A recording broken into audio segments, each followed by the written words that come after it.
Halo Sobat Penat, gue akan memberitahu kalian cara untuk kirim cerita ke kita. Cukup tuliskan cerita kalian dan kirimkan ke email kita. Jika kalian terpilih, akan ada balasan dari kami. Baiklah, mari kita terjun ke cerita kali ini. Peringatan, animasi ini dibuat dengan tujuan sharing pengalaman pribadi sang pengirim cerita. Dimohon untuk menghargai cerita tanpa menyudutkan beberapa pihak. Selamat menonton. Emang boleh ya sesakit ini? Emang pantes ya gue dapetin rasa sakit ini? Emang harus banget ya gue orangnya yang tersakiti? Jujur, gue gak mau awalin cerita gue dengan banyak ngeluh. Tapi ya nyatanya begini, mau gimana lagi? Oh iya lupa, kenalin, nama gue Siska. Umur gue sekarang 21 tahun. Sekarang lagi kuliah semester 6 di salah satu kampus swasta di Lombok. FYI, gue banyak ikut organisasi di kampus yang ngebuat gue jadi famous. Boleh lah ya narsis dikit? Boleh dong. Tapi meskipun gue famous di kampus, gue orangnya tuh susah banget deket sama cowok. Ya ini sih bukan karena sombong ya guys. Orientasi gue emang fokus buat ngejar pendidikan. Pokoknya pendidikan itu nomor 1 lah buat gue. Toh orang tua gue juga ngelarang gue buat pacaran. Katanya sih takut anaknya malah kejeblos pergaulan bebas dan malah hamidun di luar nikah. Ngeri banget. Tapi sebenarnya sih dulu waktu SMA gue pernah pacaran. Dan itu pun lama loh, sampai 3 tahun awetnya. Ngalah-ngalahin pengawet makanan deh. Meskipun endingnya pisah jalan juga. Nah, ini nih cerita utamanya. Jadi pas semester 3 kemarin, gue kenalan sama cowok lewat Instagram. Sebut aja namanya Rama. Umurnya 25 tahun. Dia kalau di foto tuh tetap pakai masker gitu. Jadinya gue kayak nggak tahu deh mukanya kayak gimana. Di Instagram postingannya sih agak religius gitu nih bocah. Pencitraan apa gimana? Kita ya saling DM-DMan random gitu karena obrolan kita ternyata nyambung. Gue sama dia itu beda 5 tahun. Jadi dulu pas dia lulus SMA, umur 19 tahun, dia udah mutusin kerja di Saudi, sekalian haji gitu. Setelah 5 tahun kerja di sana, dia akhirnya mutusin buat pulang. Pas 7 bulan pulang, dia asik scroll IG. Dia nemu deh IG gue. Katanya sih gitu. Karena udah kenal 1 bulan, kita mutusin buat janjian ketemu. Awalnya takut sih. Siapa tahu dia manusia serigala yang siap nerkam gue kan? Stop. Maaf ya, halu. Ya jujur nih, gue takut karena kita tuh nggak pernah video call. Kalau kirim pap, ya paling pap tangan doang. Terus kalau nggak dicermin, tapi mukanya nggak kelihatan. Pokoknya misterius abis deh, buset. Nah, terus waktu itu ada acara ulang tahun Lombok Barat. Acaranya ya ngajak semua warga Lombok Barat buat lari pagi bareng. Terus di acara lari pagi itulah kita janjian buat ketemu. Gue minta tolong ditemenin sama temen gue, namanya Munji dan pacarnya namanya Sandi. Secara gue tuh tinggalnya di Lombok Tengah, jadi perlu temen buat nemenin ke Lombok Barat. Terus nih, gue sama dia janjian ketemu di dekat patung kuda, tapi gue nggak tahu patung kudanya di mana. Akhirnya kita bertiga muter-muter dah tuh. And finally, kita ketemu dia sama temennya. Gue auto ngucek-ngucek mata gue. Kayak nggak nyangka kalau dia seganteng itu, woy. Auto meleot hati ini bang. Badannya bagus karena dia setiap sore nge-gym. Terus kulitnya putih, rambutnya bagus dan ada brewok tipis gitu. Gemes deh, bawaannya pengen gigit. Singkat cerita, setelah lari pagi, kita duduk-duduk makan cilok gitu. Terus kita cari tempat makan, soalnya kita berlima sama-sama belum sarapan. Terus, tahu siapa yang bayar? Dia cuy, respect abangku. Setelah pertemuan pertama itu, gue sama dia jadi sering ketemu pas gue pulang kuliah. Dia ngajak gue makan mie ayam, dan yang bayarin dia terus. Kan jadi makin baper gitu kan dibayarin terus. Sederhana sih, tapi bermakna. Cia. So, karena sering dijajanin, uang belanja gue jadi aman. Pas malamnya gue sama dia main Mobile Legends. Terus dia bilang gini, ayo Baywan kita taruhan. Kalau gue menang, lu jadi pacar gue. Kalau gue yang kalah, gue yang beliin apapun yang lu mau. Penawaran yang menarik tuh. Mumpung skincare di rumah pada habis kan. Tapi ternyata gue kalah by one sama dia. Dia mainnya jago banget. Dan ya begitulah kami jadian. Apa karena gue ngarep juga ya jadi pacarnya? Terus gue ngalah kali ya? But it's okay. Soalnya gue juga udah nyaman. So gue maulah pacaran sama dia. Hap, lompat pas bulan keempat pacaran.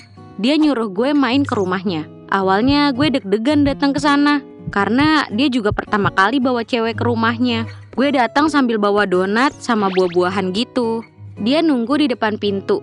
Gue dikenalin ke ibu bapaknya. Kesan pertama gue super wah banget. Ibu bapaknya super baik dan ramah. Dan kalian tahu, ibunya udah masak banyak banget. Karena Rama ngasih tahu ke ibunya kalau gue mau datang. Akhirnya kita makan berempat. Dia anak pertama dari 3 bersaudara. Dia punya adik 1 cewek umur 23 tahun, tapi dia udah nikah. Terus adiknya paling kecil cowok umur 17 tahun, tapi dia nggak di rumah karena mondok di salah satu pesantren. Jadi mereka di rumah tuh bertiga aja. Dan ternyata mereka punya toko grosiran dari hasil kerja Rama di Saudi selama 5 tahun. Penghasilan sehari paling gede 21 juta loh. Gue bener-bener kagum sama dia. Cowok yang bertanggung jawab dan pekerja keras deh pokoknya. Setelah pertemuan itu, ibunya selalu nelpon nyuruh ke rumah. Entah itu bantu masak-masak bareng lah, buat makan bareng lah. Terus kalau ada acara keluarga, gue diajak juga. Terus gue dikenalin. Ini nih calon istrinya Rama. Beuh, calon istri nggak tuh? Siapa yang nggak seneng coba? Ibunya pernah mau ngasih gue cincin 3 gram buat ngiket gue jadi calon menantunya. Tapi gue tolak baik-baik. Karena gue nggak berani nerima barang berharga dulu, apalagi cincin emas. Terus ibunya bilang, ya udah cincinnya ibu simpen lagi ya. Kalau gitu besok kamu mau nikah baru dipakai cincinnya ya nak. Terus gue senyum.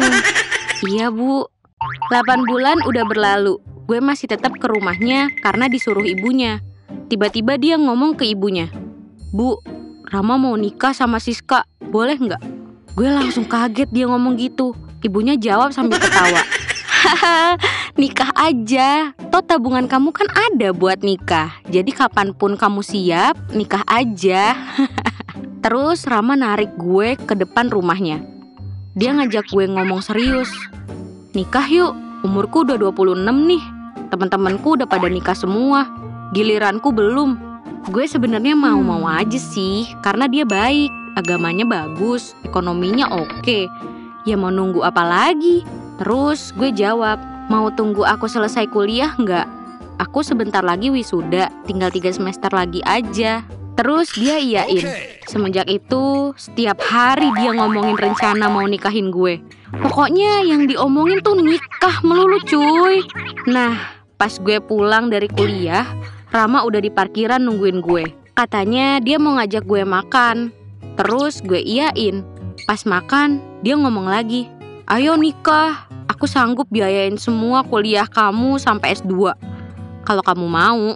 Atau biar kamu gak ragu, kamu bisa buat surat perjanjian buat dibiayain kuliah sampai selesai sebelum nikah. Terus gue jawab, aku tanya bapakku dulu gimana. Terus dia iyain. Besoknya gue tanya bapak, Pak, Siska mau nikah boleh nggak? Kuliah Siska ditanggung kok sama dia. Jeder, bapak gue langsung marah-marah. Gak boleh, pokoknya harus kerja dulu baru nikah. Kamu umur 21 udah bisa apa? Udah bisa masak makanan beda-beda seminggu nggak? Kamu kira nikah itu seneng-seneng doang? Ada susahnya. Kamu belum mikir karena umurmu aja baru 21 tahun. Setelah itu gue ngasih tahu Rama kalau bapakku nggak ngasih setuju idenya. Terus dia kayak sedih gitu. Terus bilang, biar aku aja yang yakinin bapak besok. Aku bakal ke rumahmu, bicara baik-baik. Terus gue bilang, nggak usah, biar aku aja yang yakinin bapak pelan-pelan. Terus Rama iyain dengan raut muka pasrah. Setelah 9 bulan pacaran, dia terus ngomongin tentang nikah. Terus menerus kalau ketemu. Kan gue jadi jenuh ya. Terus pas di rumahnya, gue nyeletuk sedikit. Semau itu ya kamu nikah. Kamu gak bisa sabar ya nunggu aku 3 semester lagi. Terus dia pakai nada ngegas gitu. Iya gak bisa. Seenggak mau itu ya kamu nikah sama aku. Kamu sayang gak sih sama aku? Terus karena kepancing emosi, jadinya ikutan ngegas juga. Kamu ngerti gak sih, aku masih mau fokus sama tujuan awalku dulu. Aku gak siap sibuk sama tugas rumah tangga. Sedangkan tugas kuliahku aja banyak gini. Terus dia langsung diem sambil main HP sampai gue pulang. Jir, dikacangin cuy. Setelah itu, dia ganti foto profil. Yang biasanya pakai foto sama gue. Terus dia gak pernah mau angkat telepon gue. Bahkan chat gue di WA juga didiemin. Mungkin masih ngambek kali ya. Ntar juga dia ngechat. Tapi kok 4 hari dia gak ngechat-ngechat juga ya?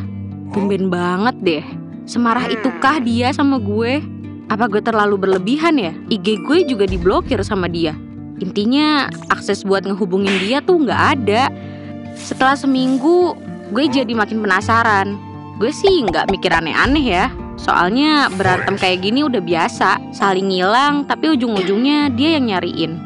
Gue jadi agak sedikit takut. Nanti kalau dia kenapa-napa gimana? Atau mungkin dia kecelakaan terus masuk rumah sakit? Kan astaga, parah. Gue akhirnya cerita ke temen gue si Munji. Terus Munji nyaranin buat datengin aja ke rumahnya langsung. Toh udah biasa ke rumah dia katanya. Terus pas gue mau ngechat, gue sadar dia udah hapus nomor WA-nya. Terus gue panik dong. Masa dia kecelakaan terus meninggal? Kan gak mungkin dong. Terus gue ngechat ibunya. Tapi nomor gue diblokir juga ternyata. Akhirnya gue mutusin buat samperin dia ke rumahnya. Tapi gue waktu itu lagi UAS, pergantian semester selama seminggu. Jadinya gue mutusin kesana setelah selesai UAS aja deh. Itu pun gue gak bisa tenang anjir. Bener-bener kacau deh. Pas selesai UAS, gue tanyain dia ke adiknya yang cewek. Gue chat, "Assalamualaikum, boleh nanya gak? Rama kemana ya? Udah 2 minggu ngilang." Terus adiknya langsung bales, "Loh, ngapain tanya dia? Dia kan udah nikah. Siska gak dikasih tahu?" Jelek, langsung kaget gue. Hancur, sekaget-kagetnya deh. Gue pinjem IG-nya Munji buat nyari Rama, tapi ternyata diblokir juga. Terus gue minjem IG pacarnya Munji, si Sandi, dan ternyata di sana ada foto mereka berdua senyum sambil pegang buku nikah. Asli, sakit banget woy. Gue langsung nangis brutal waktu itu. Masa gue ditinggal nikah sih? Ya Tuhan. Gue sayang banget sama dia loh. Bayangin ngilang 2 minggu, langsung akad. Terus gak ada yang ngasih tahu sama sekali ke gue. Akhirnya gue DM pakai IG-nya Sandi. "Kamu udah nikah? Tega banget. Kenapa kamu gak mutusin aku dulu baru nikah? Atau kasih tahu gitu? Biar aku gak penasaran, biar aku gak nyari-nyariin kamu." Terus dia jawab, "Aku mau kita ketemu di kafe besok jam 3 sore, biar aku jelasin." Besoknya gue samperin tuh dia ke tempat yang dijanjiin. Yap, dia udah nunggu di sana sendiri. Gue pas lihat dia langsung nangis. Karena gak nerima kenyataan kalau pacarku itu udah jadi suami orang. Pas gue masuk, terus duduk di depan dia, kata pertama yang keluar dari mulutnya itu, "Maaf," sambil nunduk sedih.